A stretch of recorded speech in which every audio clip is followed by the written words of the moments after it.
I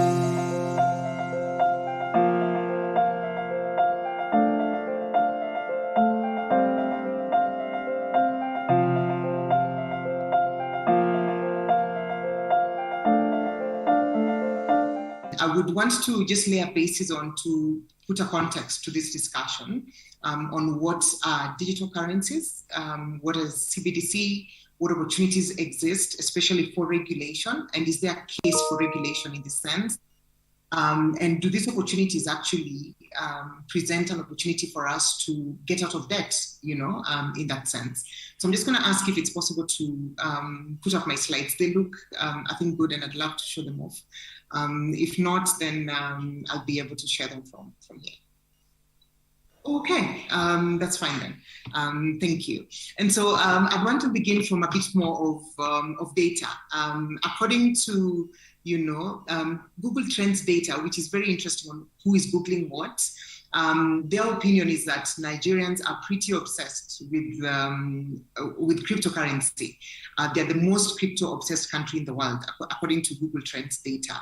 And two, I would want to just quote something that the World Bank, some World Bank data about the money that's being transmitted into Africa. Out of $48 billion being remitted to Sub-Saharan Africa, an estimated 562 million is being facilitated through cryptocurrencies, such as Bitcoin, which is interesting. My next slide is on what regulation looks like per country, which is a global metrics on how they're measuring who's regulating cryptocurrencies.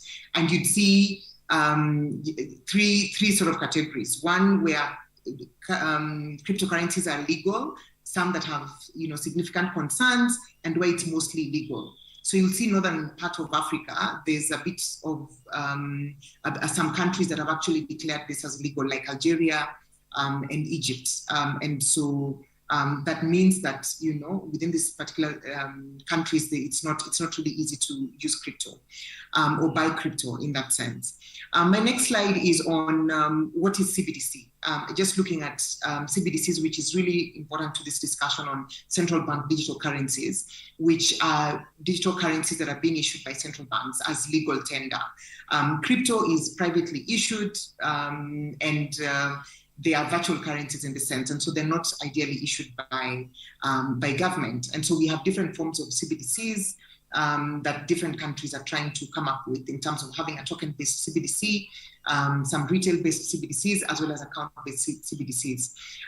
Different countries in the world, I think, and now they say about 86% of central banks in the world are already discussing about CBDCs and how they can take that up in that sense. My next slide is on a CBDC tracker that you can see what the worldwide track looks like. There are different stages in which different countries are at. Some are talking about research. Some are looking at proof of concept on what they can be able to do. Some at pilot stage. And then some are at launching stage. And so we have different, aspects of this. I've mentioned about 86% are already in the discussion stage of this. If you look at the global regulation view, we have the next slide is on different interventions that have happened globally in terms of crypto assets, and different institutions are setting up conversations. One, we have the Financial Stability Board that issued the chair's letter in July 2020 to the G20 finance ministers, just providing a report on the international regulatory approaches to crypto assets. Then we also have the Financial Action Task Force that has some recommendations around virtual asset service providers on what they need to do in terms of being licensed or registered, and especially in terms of combating, financing of terrorism. Then the World Economic Forum as well has a governance consortia that was trying to come up with, governance issues around digital currencies.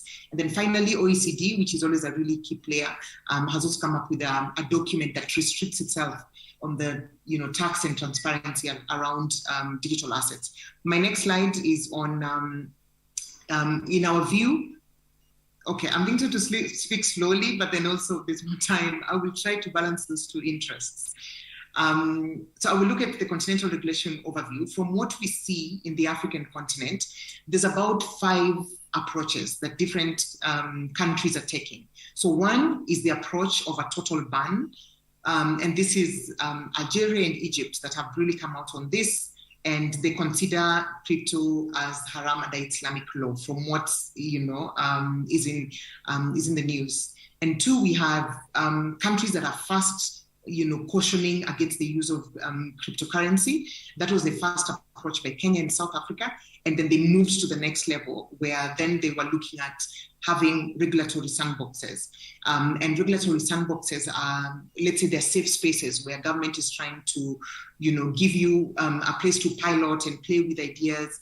And the whole, the law does not apply to you in wholesome. You're given a chance to sort of try it out, and then you're released into the market, if I could use layman terms in that sense. So we have these different countries: Sierra Leone, Kenya, Egypt, Rwanda, actually not Egypt, Rwanda, Mauritius, and Mozambique, and Ghana and Nigeria, that have tried these approaches towards having these regulatory approaches and sandboxes. And we see this as going either into central bank regulatory sandboxes or the NSC, capital markets authorities looking at this as well. And then we also have, total legal tender adoption, which the Central African Republic has done. And I think El Salvador, outside of the continent, has done this as well. And then the final approach is just to now take it to the next level, where government sees that cryptocurrency is very private. We want a public-facing thing, and we want this to be digital payments that issued by central banks. And so they're going into CDBC and research. And so this is a bit more of the summary of what's happening with Central African Republic making Bitcoin legal tender, and they have a law around that. Then we have South Africa having their project Dunbar in collaboration with the Bank for International Settlements, and just looking at how to run a trial in this sense. Kenya has issued a CBDC research phase, and they had a discussion paper that the lawyers have contributed to, and so they are looking at feasibility. And for the digital,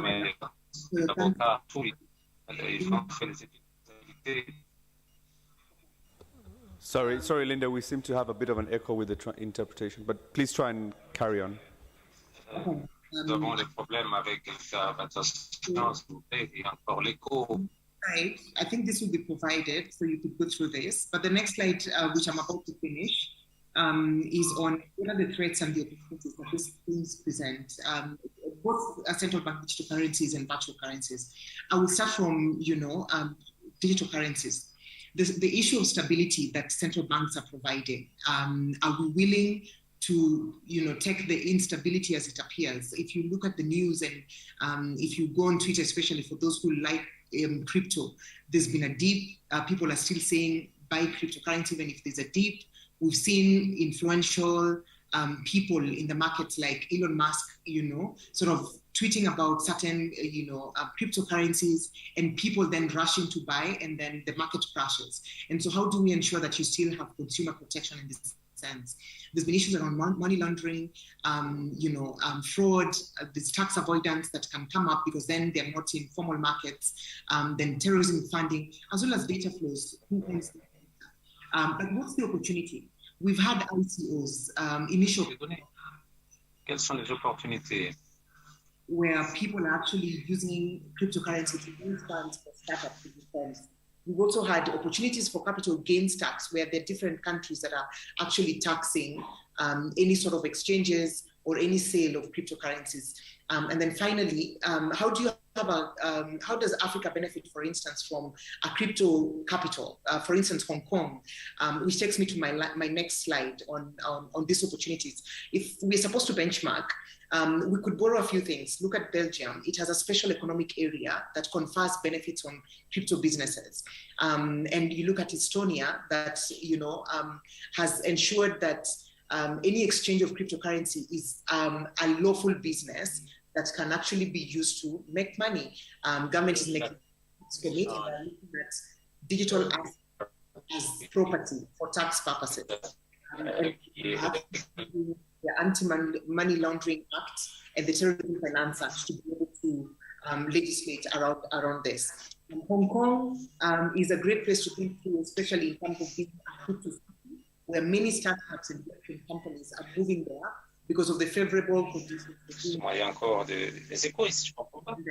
Finally, South Korea, crypto is not banned, but they have decided about the digital identity issues and saying that for you to trade, you cannot be anonymous. You need to be known in this sense so that you still cover the issues around AML and the terrorism financing. I think this is my last slide on what are the recommendations.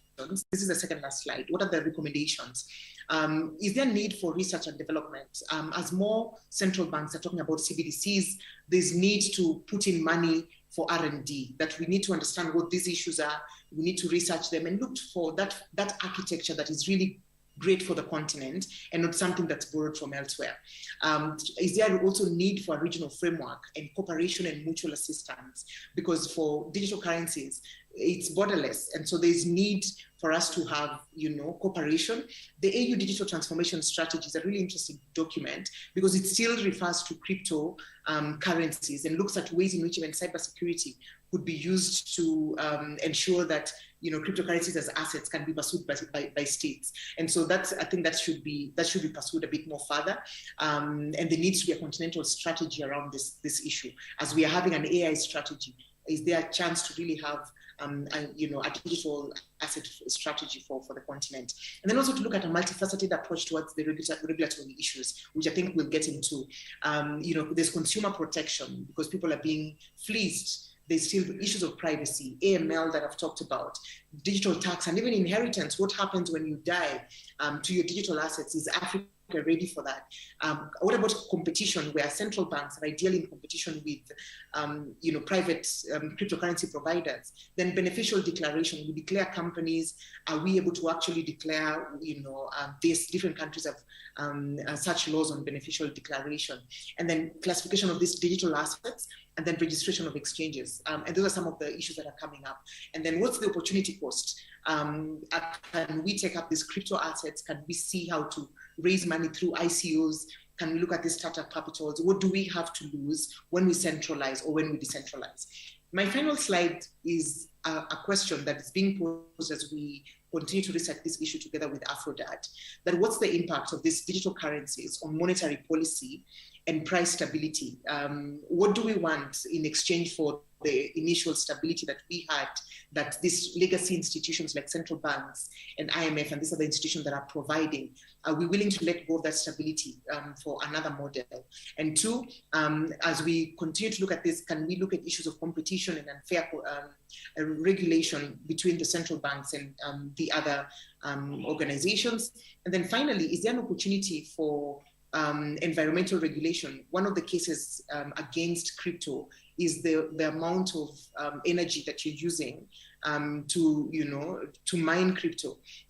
Is Africa able to actually benefit from environmental regulation and get carbon credits in return?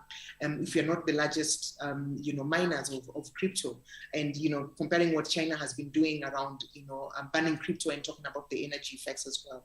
And then finally, how do we rate the success of these regulatory sandboxes in Africa? Are they really working? Are they efficient? Can we model them in a way that it will be able to impact us and elevate us from poverty and get us out of debt?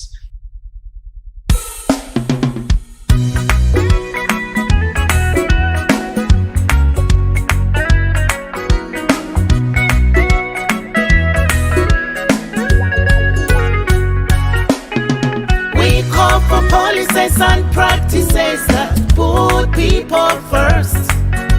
We call for policies and practices that put people first.